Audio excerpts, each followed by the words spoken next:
Hello and welcome to Irish Science Fiction. My name is Brian Sexton and you're about to listen to, if you hang around long enough, Chapter 54 of the 56 chapters of Nancy Graham, the Space Ranger.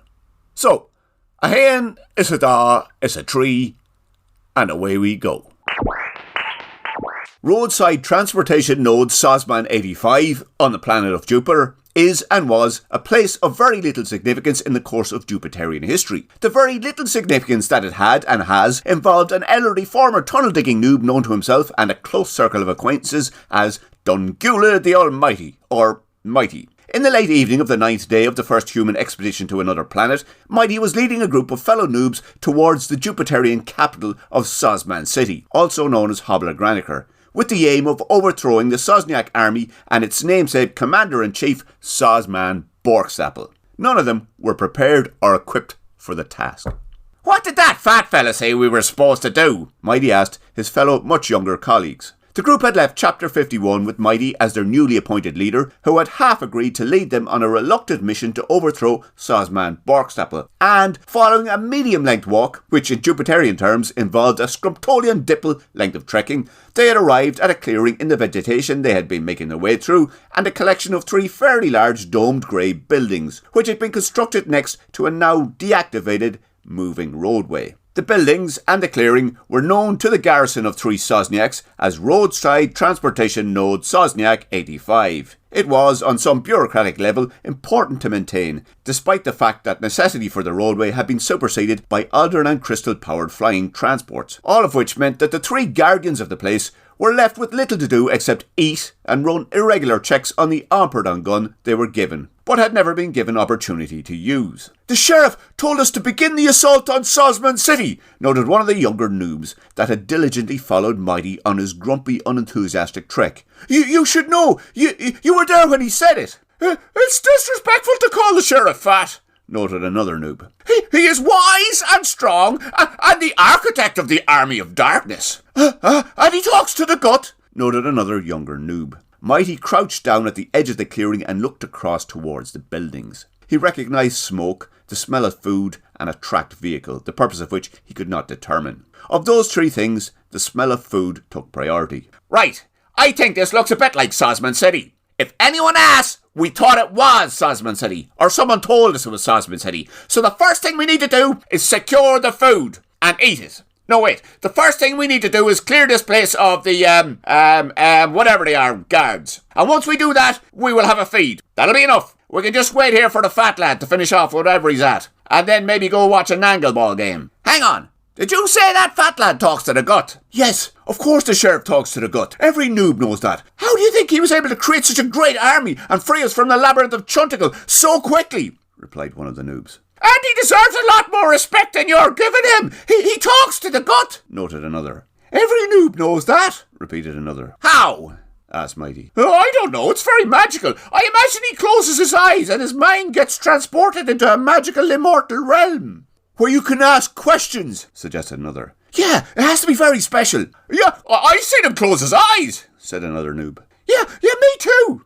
"That must be when he talks to the gut," agreed another noob. "Yeah, it's amazing. If one of the rest of us lay down with our eyes closed and our mouth open and kept very still, we'd be sleeping. But you gotta think to yourself, when the sheriff does it, he's actually placing his mind in another dimension so he can discuss things with the creator of the universe." "Wow," agreed the noob at his realisation. "Yeah, amazing," said another younger noob. "Lads, shut up the laddie, will you?" snapped Mighty.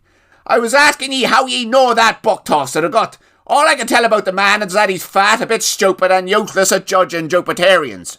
"He is very smart and the very best at judging people. He built an army from nothing in one solar cycle in the dark tunnels of Chunticle. Nobody else could have done that," said a younger noob. "I'm not gone on this whole Army of Darkness idea," said Mighty. "That last fella the sheriff put in charge of, he stood with one arm longer than the other while a tunnel-digging axe smashed into his head.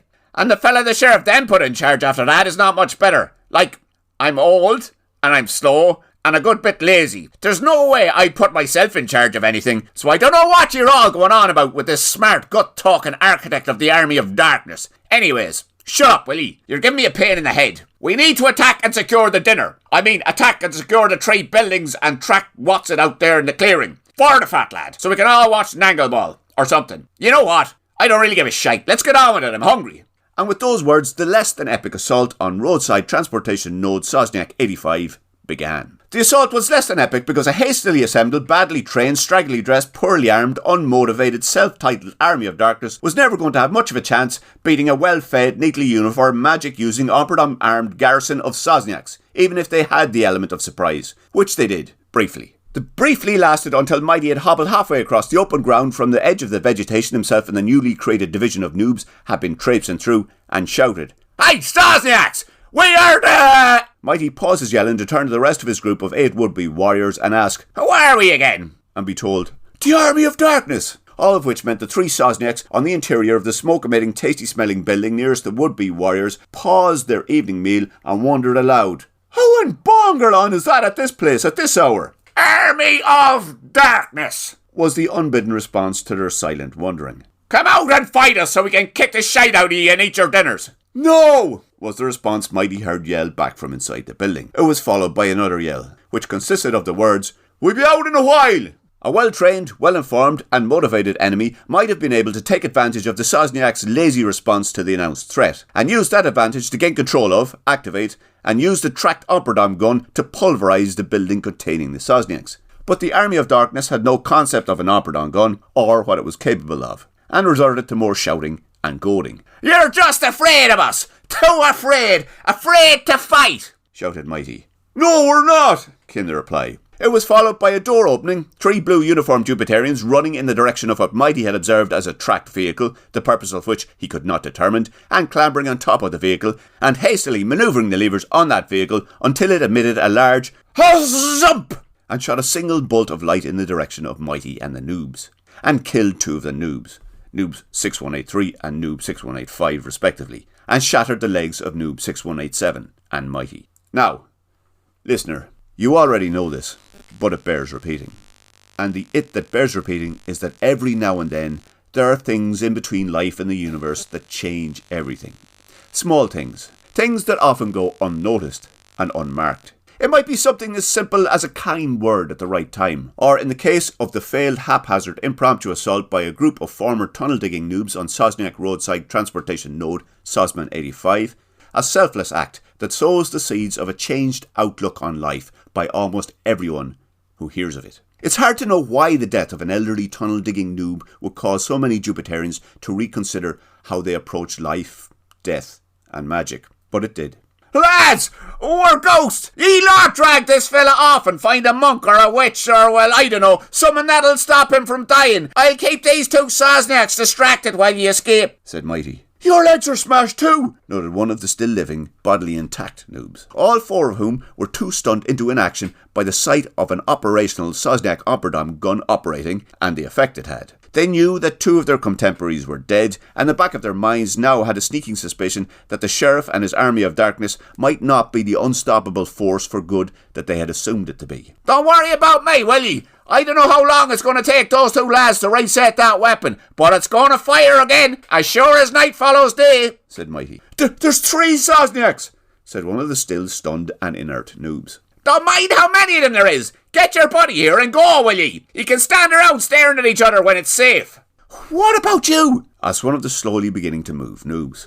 What about me? Just ye go. Get this man help and, Mighty looked at his shattered legs, and then across the 30 or so yards to where the Sozniaks were frantically recharging their Operadom gun, and then to the 4 frozen noobs, and then to the 1 leg-smashed, badly injured, stunned noob writhing face down in the grey-black stone and dirt ground next to him. And well, if ye ever have kids, and they ask about fat extraterrestrials who want to set up armies to fight other knob-ends who have set up armies, tell them. Mighty looked back towards the vegetation, then to the 2 deceased noobs, and then to the sky, and said, "Tell them never, ever, ever, anything, ever again. Tell them Dungoola the Almighty said that, and it's good advice. Now, move, will ye, or there'll be no telling anything to anyone by any of us." The words Mighty had said inspired the 4 still intact noobs to move and carefully lift and support their injured fellow former noob and move him into the vegetation they had just left, and keep moving, towards the place where Chapter 51 used to be, and beyond that, and find help for their injured friend,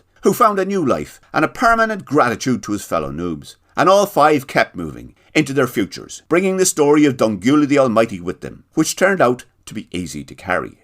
"They're getting away!" yelled one of the Sozniaks, who was seated perched on top of the partially reloaded Omperdon gun, who then followed it up with, "They've gotten away!"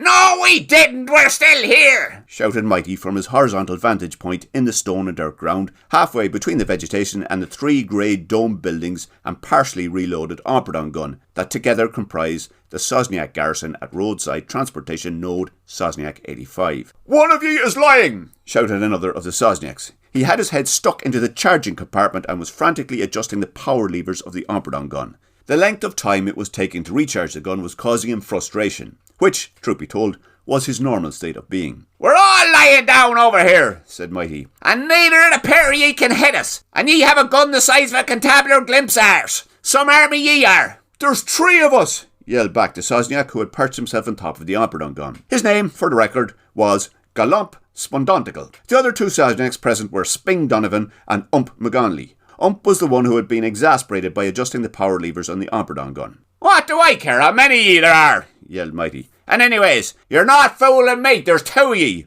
"3!" yelled Galump. "You keep telling yourself that, but I'm telling you for a fact that one of ye doesn't exist." "Which one?" asked Galump. "Galump, will you shut up yelling at the enemy and come down here and help me set up the power levels?" snapped an exasperated Ump. "Why would they be saying there's only 2 of us though, Ump? They must have seen 3 of us leaving the building," wondered Galump. "There's 3 of us!" he yelled again. "Galump, shut up, will you? Get down here and give me a hand before these rebels escape without being incinerated." "I wonder if it's you, Sping, he thinks doesn't exist.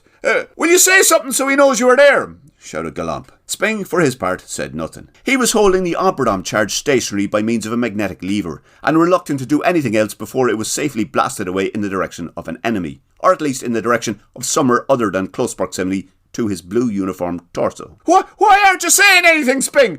Will you tell Sping to shout at the enemy? He thinks there's only 2 of us." Mighty looked over at the vegetation. The 5 remaining living noobs he'd been given the job of directing were gone. He looked over to the Omperdon gun and saw 1 blue uniformed Sozniak sitting on top of it, and another clasping a lever. "The 2 of ye are useless," he shouted. "I've just had my legs smashed off, and I'm still causing trouble for the pair of ye." Galump looked down towards Ump. The sudden disturbed dinner, the sight of death, the stress of operating a war machine for the first time, and the strangely adamant stranger left him unsure of what was actually happening. Maybe it's me that doesn't exist." He slowly climbed down from where he was perched on top of the Omperdon gun, opened an access panel, and reset the power link, connecting the chamber containing the stationary Omperdon charge to its launch cylinder. Zump!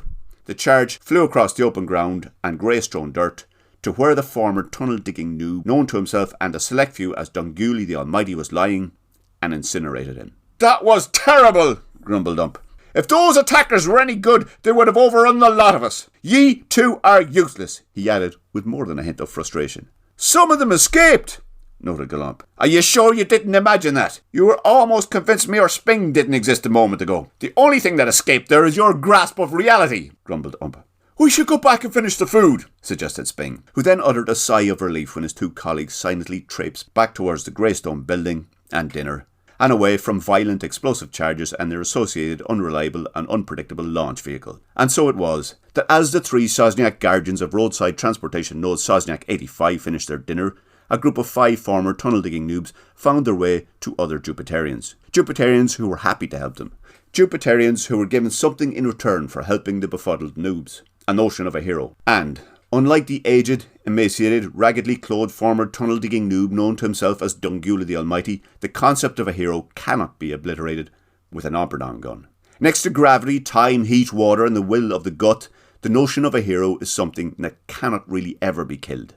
And the notion of a hero is what would come to the minds of the Jupiterians who go on to hear about the final moments in the life of Dungula the Almighty. Which, as it turned out, would eventually be a lot of Jupiterians. Most of them, in fact. Which gave Roadside Transportation Node Sozman 85 its little significance in the order of Jupiterian things. And ensured that, in death, the former noob known as Dungula the Almighty became a match for his self-imposed name. And that was it for the late evening of the 9th day of the first human expedition to another planet. A hero, a Kalomp, a Tamagalodian axe, a crossbow, a single bolt, European Space Agency mission specialist Nancy Goodame McGinley, a power-hungry Martian sheriff, Gum Gulliger Unterwhackle, a Jupiterian dictator named Sozman Borkstapel, an impending showdown in the city of Hobblegraneker, Supper, and the last remaining copy of the Book of Bongerlon on Jupiter. Mila Buekas for sticking with that. Thank you for listening. There'll be another chapter in about 2 weeks, which will be 55 seconds from the end of Nancy Good Aim, the Space Ranger. Chat to you then.